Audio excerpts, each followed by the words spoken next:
नमस्कार, मैं Ravish Kumar. Mobile phone पर बात करना महंगा हो गया है। फोन ही नहीं, इंटरनेट का डेटा भी महंगा हुआ है। आखिर सरकार क्यों चाहेगी कि महंगाई के इस दौर में आपका फोन महंगा हो जाए, इंटरनेट का डेटा महंगा हो जाए? फोन और इंटरनेट की इस महंगाई को आप हाल ही में लागू टेलीकॉम एक्ट के प्रावधानों के साथ मिलाकर देखिए और प्रस्तावित ब्रॉडकास्ट बिल के पीछे की नीयत को भी जोड़कर देखिए। तब आपको दिखेगा कि न सिर्फ सरकार इन कानूनों के जरिए आपके फोन पर पहरेदारी बढ़ा रही है, यूट्यूब पर कंटेंट बनाने वालों पर नकेल कसने का रास्ता खोज रही है, बल्कि फोन और इंटरनेट भी महंगा कर रही है। इस वीडियो में हम टेलीकॉम एक्ट के प्रावधानों की भी बात करेंगे कि क्यों लोग इसे लेकर चिंता जता रहे हैं। 3 जुलाई से रिलायंस जियो, एयरटेल ने अपने टैरिफ प्लान बढ़ा दिए। 4 जुलाई से वोडाफोन आइडिया ने बढ़ा दिया। तीनों ने एक साथ फैसले का ऐलान किया है। कांग्रेस प्रवक्ता रणदीप सुरजेवाला ने बाकायदा एक हिसाब जोड़कर बताया कि इस वजह से भारत के आम फोन उपभोक्ताओं की जेब से एक साल में करीब 35,000 करोड़ रुपए निकाल लिए जाएंगे। अब एडिशनल पर ईयर बर्डन जब मैं बोलता हूं 34,824 करोड़ होगा आप सब पर, मुझ पर, आप पर, तो इसका क्राइटेरिया, मापदंड क्या है? एवरेज औसत जो रिलायंस जियो का टैरिफ इंक्रीज है आपने देखा 20% है। मासिक औसतन आय उनको 152 रुपया 55 पैसे है। ये मैं नहीं कह रहा, ये ट्राई ने अपनी रिपोर्ट में लिखित में दिया है, मैं एक्सट्रैक्ट भेज रहा हूं। तो उन्होंने 20% अगर बढ़ाया तो लगभग 30 रुपया 51 पैसे प्रति कस्टमर बढ़ाए। 48 करोड़ कस्टमर्स हैं। तो अगर मैं कम से कम औसतन भी ले लूं, वो भी ना लूं जो प्लान में 22% बढ़ाए हैं, आप औसत भी ले लें, तो 1464 करोड़ रुपया अतिरिक्त बोझ जियो के कस्टमर्स पर है, यानी 17,568 करोड़ सालाना। इसी प्रकार से 15% एयरटेल ने औसतन रेट बढ़ाया, जैसा मैंने बताया, तो 152 रुपया 55 पैसे महीने की औसतन आय है, तो ये बन गए 22 रुपया 88 पैसे पर कस्टमर अतिरिक्त जो देने होंगे। उनके कस्टमर की संख्या है 39 करोड़। 39 करोड़ से गुना करिए, बन गए 892 करोड़, सालाना बन गए 10,704 करोड़। तीसरा है वोडाफोन आइडिया, उन्होंने बढ़ाए औसतन 16%, जैसा मैंने आपको बताया, तो 152 रुपया 55 पैसे का 16% अगर अतिरिक्त हो जाए बन गया 24 रुपया 40 पैसे प्रति कस्टमर प्रति माह।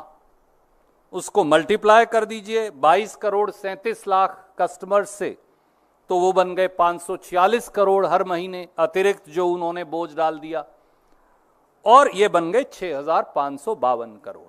कांग्रेस का कहना है कि प्रधानमंत्री मोदी और टेलीकॉम सेक्टर की नियामक संस्था TRAI ने इसे कैसे होने दिया। 109 करोड़ फोन उपभोक्ताओं पर एक साल में करीब 35,000 करोड़ का बोझ डालने से पहले सरकार या TRAI ने कोई अध्ययन भी कराया है? क्या इस वृद्धि को चुनाव के कारण रोक कर रखा गया कि जनता नाराज ना हो जाए? सभी सेलफोन कंपनियों ने औसतन 15 से 20% की वृद्धि कैसे कर दी? इतनी समानता कैसे आ गई? 1 अक्टूबर 2022 को प्रधानमंत्री मोदी ने जब 5G लॉन्च किया, तब उस दिन मंच पर मुकेश अंबानी रिलायंस जियो के, सुनील भारती मित्तल एयरटेल के और कुमार मंगलम बिरला वोडाफोन आइडिया के संस्थापक, प्रतिनिधि या मालिक जो कह लीजिए, सब मौजूद थे। उस दिन प्रधानमंत्री मोदी ने मंच से एक हिसाब समझाया, जिस तरह से कांग्रेस के नेता रणदीप सिंह सुरजेवाला ने समझाया कि इस बार की वृद्धि से 35,000 करोड़ का बोझ 109 करोड़ सेलफोन उपभोक्ताओं पर पड़ने वाला है। उसी तरह 1 अक्टूबर 2022 को प्रधानमंत्री ने बताया कि 2014 के बाद से उनकी सरकार की नीतियों से सेलफोन उपभोक्ता का 4,000 रुपया बच रहा है।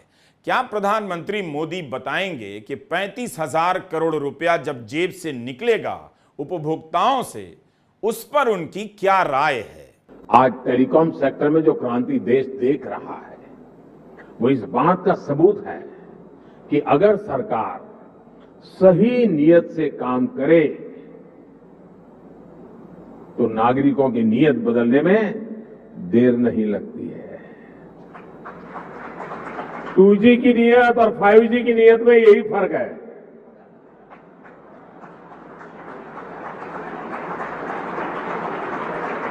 देर आए दुरुस्त आए।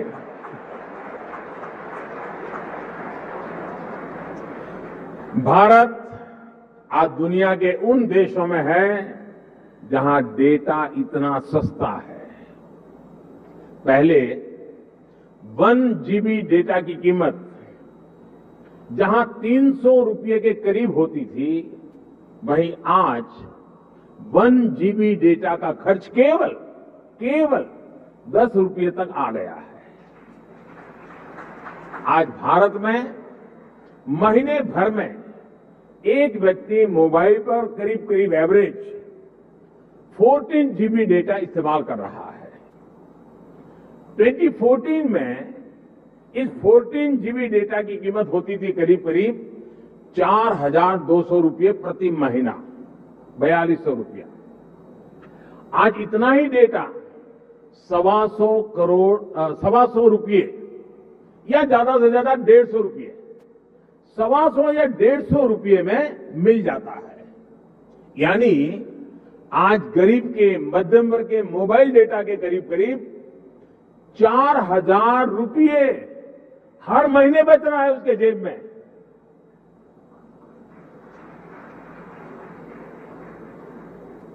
हमारी सरकार के इतने सारे प्रयासों से भारत में डेटा कीमत बहुत कम बढ़ी हुई है।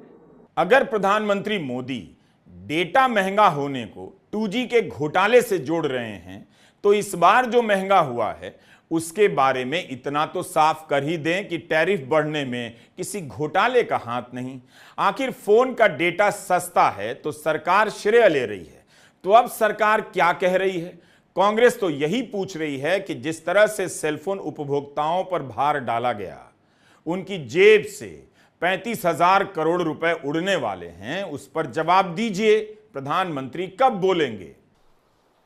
109 करोड़ भारतीय सेलफोन यूजर्स पर, जिसमें रेडी वाला भी है, पटड़ी वाला भी है, पत्रकार भी है, मजदूर भी है, गृहिणी भी है, छात्र भी है, युवा भी है, किसान भी है, गरीब भी है, दलित भी है, पिछड़ा भी है, उन पर 35,000 करोड़ का भार क्यों डाल दिया गया?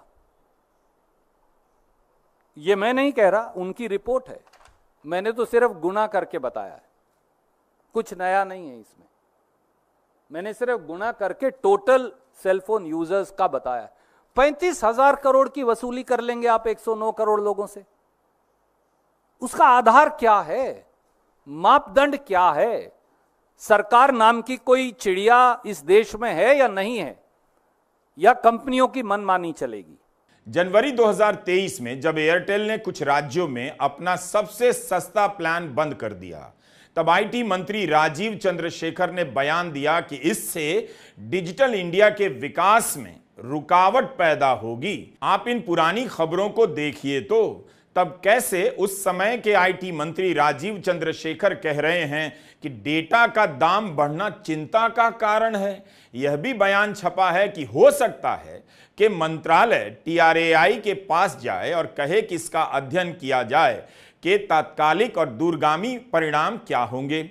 यही तो रणदीप सुरजेवाला पूछ रहे हैं कि 3 कंपनियों के दाम बढ़ाने से पहले क्या सरकार या TRAI ने कोई अध्ययन कराया था? जनवरी 2023 में मंत्री जी ने यह भी कह दिया कि रूस और यूक्रेन के बीच युद्ध के कारण यह वृद्धि हुई है। राजीव चंद्रशेखर इस बार लोकसभा का चुनाव हार गए और अब मंत्री नहीं हैं। तो इस समय के नए आईटी मंत्री को बताना चाहिए कि क्या युद्ध के कारण 3 कंपनियों ने डेटा का दाम बढ़ाया है या चुनाव बीत जाने के बाद किसी कारण से बढ़ाया है। जियो का एक लोकप्रिय प्लान है, हर दिन 1.5 GB डेटा का, महीने का चार्ज 239 रुपए हुआ करता था। अब यह बढ़ने के बाद 299 रुपए महीने का हो गया। यही नहीं, कई मीडिया रिपोर्ट के अनुसार जियो के कम से कम 5 ऐसे प्लान हैं जिनमें अनलिमिटेड यानी असीमित नेट का विकल्प समाप्त कर दिया गया है। यानी आप जितना डेटा का इस्तेमाल करेंगे उतने का पैसा देना पड़ेगा। इससे तो व्हाट्सएप अंकिल को भी टेंशन हो रही होगी। कहीं ऐसा तो नहीं कि इन अंकिलों की अब जरूरत नहीं रही जो कश्मीर फाइल्स दिखाने के लिए, देखने के लिए हाउसिंग सोसाइटी के व्हाट्सएप ग्रुप में दिन रात मैसेज पर मैसेज ठेला करते थे। रिलायंस जियो, एयरटेल और वोडाफोन आइडिया ने महीने का चार्ज औसतन 20% महंगा कर दिया है, रणदीप सुरजेवाला ने बताया है। कम से कम सरकार को इस पर तो बोलना चाहिए। क्या हम उम्मीद करें कि इस बार 15 अगस्त को लाल किले से प्रधानमंत्री मोदी यह खुशखबरी देश को देंगे कि आपकी कमाई इतनी ज्यादा बढ़ गई थी कि डेटा थोड़ा महंगा करवा दिया? 15 अगस्त 2023 को लाल किले से इस बात का ढिंढोरा पीटा गया था कि डेटा कितना सस्ता है। इंटरनेट का डेटा बहुत महंगा था 2014 के पहले। आज दुनिया का सबसे सस्ता इंटरनेट का डेटा का खर्चा हो रहा है। हर परिवार के पैसे बच रहे हैं। फोन और डेटा जब तक सस्ता है इसका जिक्र हर मंच से हो रहा था। जैसे ही यह महंगा हुआ, सरकार से लेकर गोदी मीडिया में चुप्पी पसर गई। केवल फोन का बढ़ा हुआ चार्ज मत देखिए, बल्कि हाल ही में लागू हुए टेलीकॉम एक्ट और प्रस्तावित ब्रॉडकास्ट बिल के पीछे की नीयत भी देखिए। क्या उन सभी उपभोक्ताओं को सजा दी जाएगी जिन्होंने गोदी मीडिया का कबाड़ देखना बंद कर दिया है और YouTube में अपनी पसंद की दुनिया खोज ली है, जहां गोदी मीडिया का एक विकल्प बनने लगा था और जनता के मुद्दों पर बात होने लगी थी। YouTube ने गोदी मीडिया का वर्चस्व खत्म कर दिया।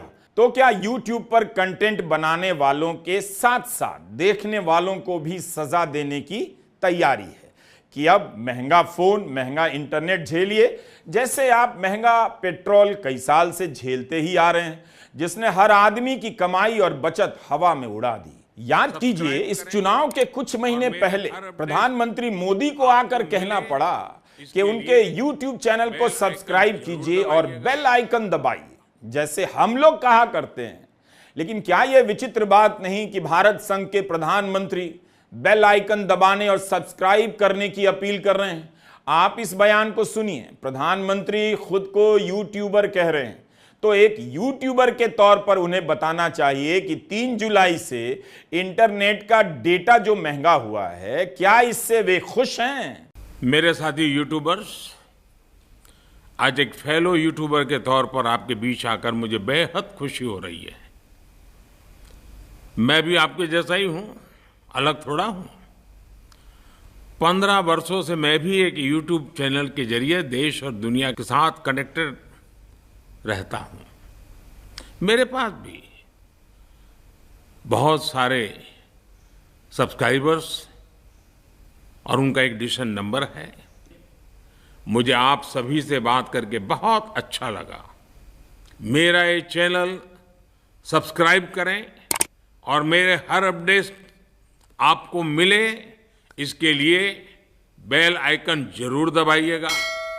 लगता है इसके बाद भी यूट्यूबर के रूप में प्रधानमंत्री को वैसी सफलता मिली नहीं जिसकी उन्हें उम्मीद रही होगी।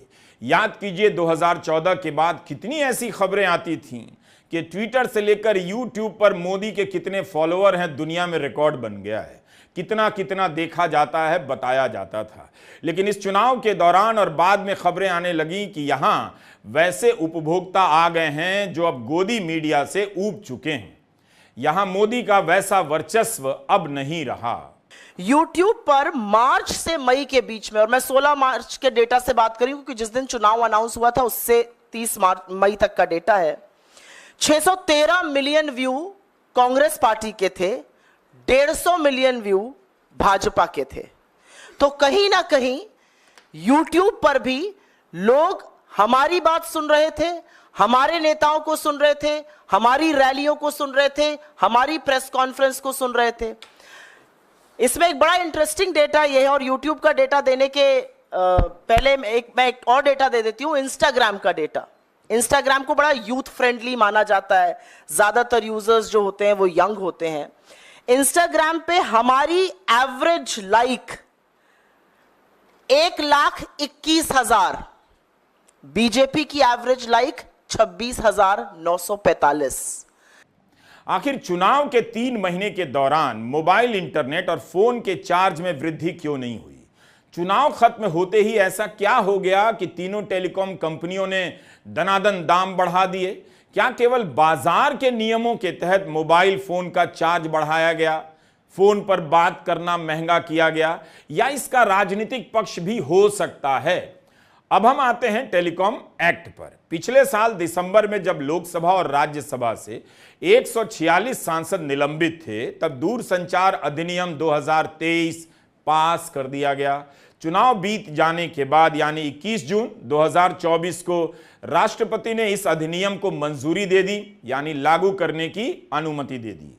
संचार मंत्रालय ने इसकी कुछ धाराओं को लागू करने के लिए एक गजट नोटिफिकेशन जारी कर दिया। 26 जून से ये धाराएं प्रभावित हो चुकी हैं। पूरा का पूरा लागू नहीं हुआ, आंशिक तौर पर इसके कुछ प्रावधान लागू किए गए। इन नियमों के तहत केंद्र और राज्य सरकार को किसी भी मैसेज को रोकने का अधिकार मिल गया है और पब्लिक सेफ्टी या आपात स्थिति में टेलीकॉम नेटवर्क पर अस्थायी कब्जा करने का अधिकार भी। सोचिए, कुछ हो गया और सरकार ने जियो से लेकर एयरटेल पर अस्थायी रूप से कब्जा कर लिया, तब क्या क्या जानकारी उसके हाथ लग जाएगी, आपसे जुड़ा किस तरह का डेटा उसके हाथ चला जाएगा, इसकी कल्पना तो कर लीजिए। इस कानून के कारण सरकारी तंत्र को आपात स्थिति में आपके मैसेज रोकने का अधिकार है। 2019 में सरकार ने लोकसभा में बताया था कि 10 केंद्रीय एजेंसियां हैं, सीबीआई, ईडी, इंटेलिजेंस ब्यूरो भी शामिल है। इनमें वो केंद्रीय गृह सचिव की अनुमति से टेलीफोन संचार को रोक सकती है।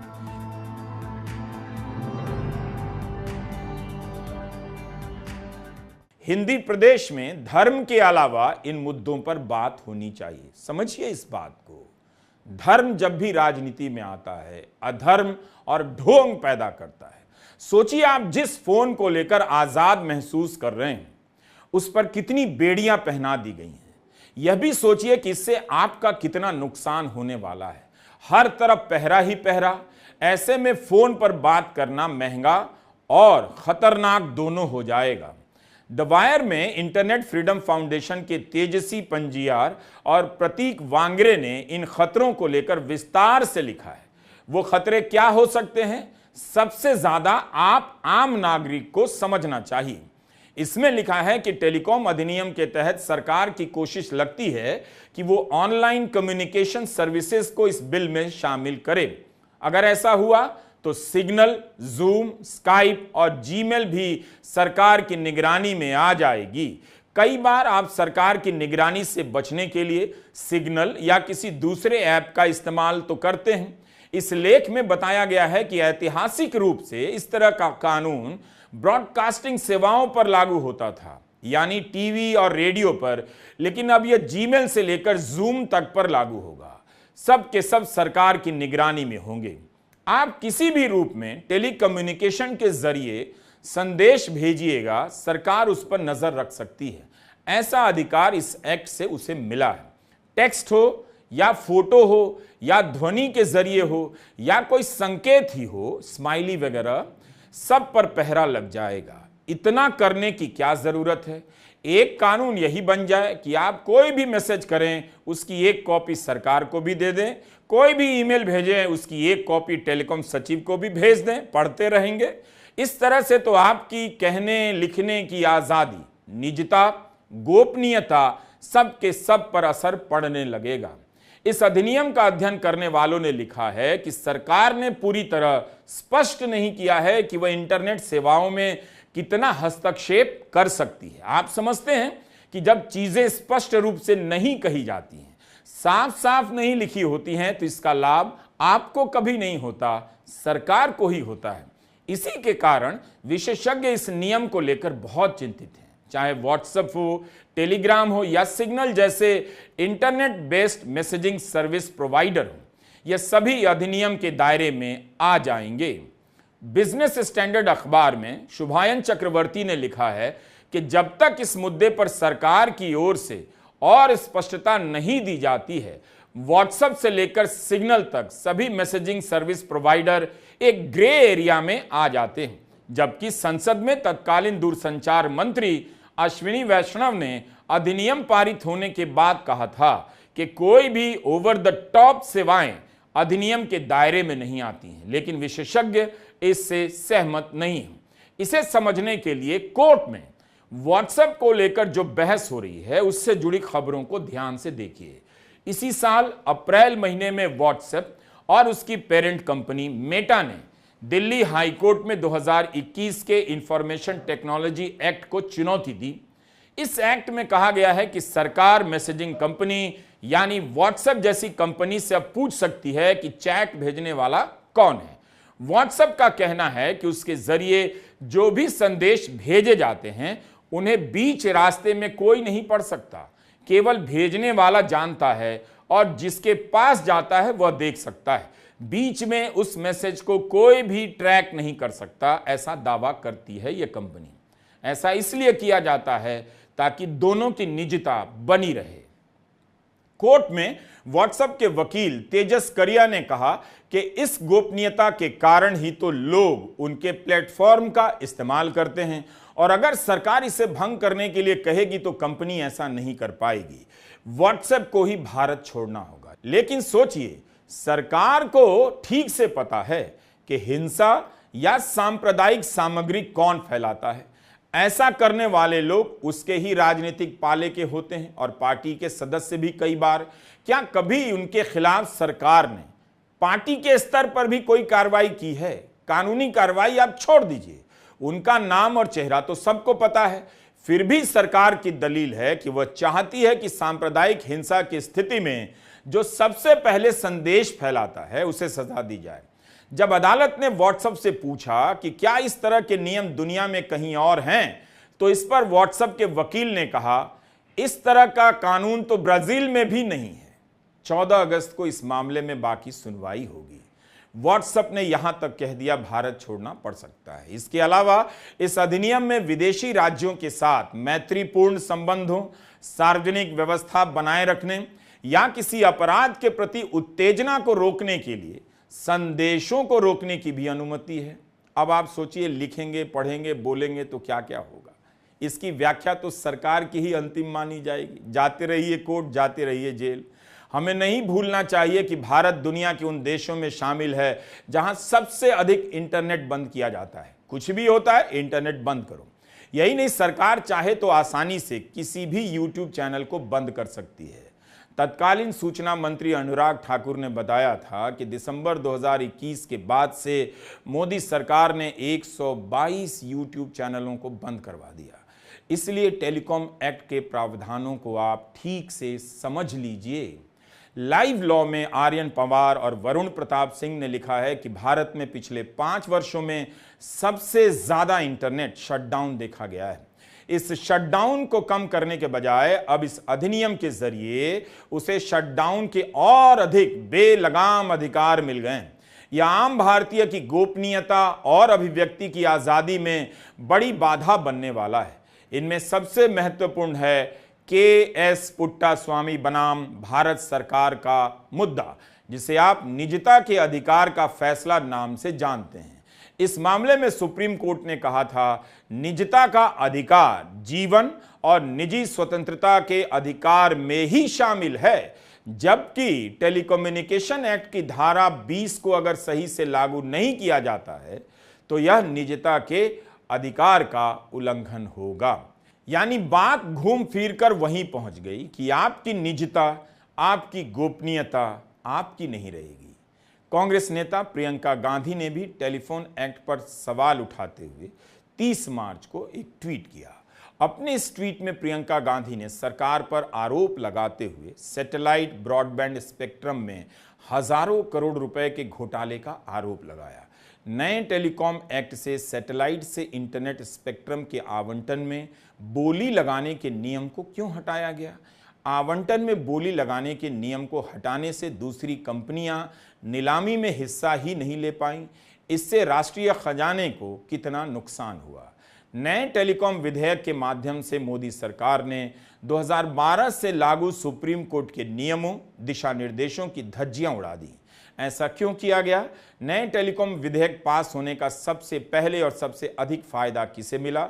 इलेक्टोरल बॉन्ड के नाम पर चंदा दो धंधा लो के जिस बड़े रैकेट का पर्दाफाश हुआ है, उसमें लाभार्थी कॉरपोरेट कंपनियों से बीजेपी को मिले 150 करोड़ रुपए के चंदे का क्या योगदान है? और इसी कड़ी में है प्रस्तावित ब्रॉडकास्ट बिल। उस पर अलग से बात करेंगे, लेकिन आप देख रहे हैं कि मोबाइल फोन आपके लिए मुसीबत बनने वाला है। अभी ही लोग जरूरी बात करते समय फोन बंद कर देते हैं, मिलकर बात करने लगे हैं। यह जो भ्रम था कि मोबाइल फोन आपकी आज़ादी के लिए है, आपको आज़ाद करता है, लेकिन यह भ्रम टूट चुका है। अब यह आपके लिए खतरनाक होता जा रहा है। इस्तेमाल से पहले नियमों और प्रावधानों को ठीक से समझ लीजिएगा। इसमें धर्म की राजनीति आपके काम नहीं आएगी। फिलहाल ये सवाल पूछते रहिए कि जिस समय आटा महंगा हो रहा है, उसी समय डाटा भी क्यों महंगा हो रहा है? क्या संबंध है? खाने पीने की चीजें महंगी हो रही हैं, वैसे भी जनता पर मोबाइल की यह महंगाई क्यों थोपी जा रही है? यूट्यूब से आपको दूर करना और यूट्यूबर पर लगाम लगाने का रास्ता निकालना, यह सब देखते रहिए। आपका देखना ही किसी को अब अच्छा नहीं लग रहा। गोदी मीडिया का कबाड़ अमृत की तरह बिक नहीं रहा। इतना तो समझ लेना चाहिए कि जनता तब भी जनता थी, हुआ करती थी, तब भी जागा करती थी जब टीवी नहीं था, इंटरनेट नहीं था। बल्कि इतिहास उठाकर देखिए, उस दौर में भी जनता ने बड़े बड़े बदलाव किए हैं। इसलिए सरकार को लगाम लगाने की फालतू की नजरों से बचना चाहिए। इस चक्कर में सरकार ही बेलगाम होती चली जाएगी और यह सरकार के चाटुकारों के लिए भी खतरनाक हो जाएगा। सबसे पहले गुलाम उसे बनाया जाता है जो जनता पर गुलाम समझकर हंटर चलाता है। मेरी इस बात को हाथ से लिखकर अपने पर्स में रख लीजिएगा। नमस्कार, मैं रवीश कुमार।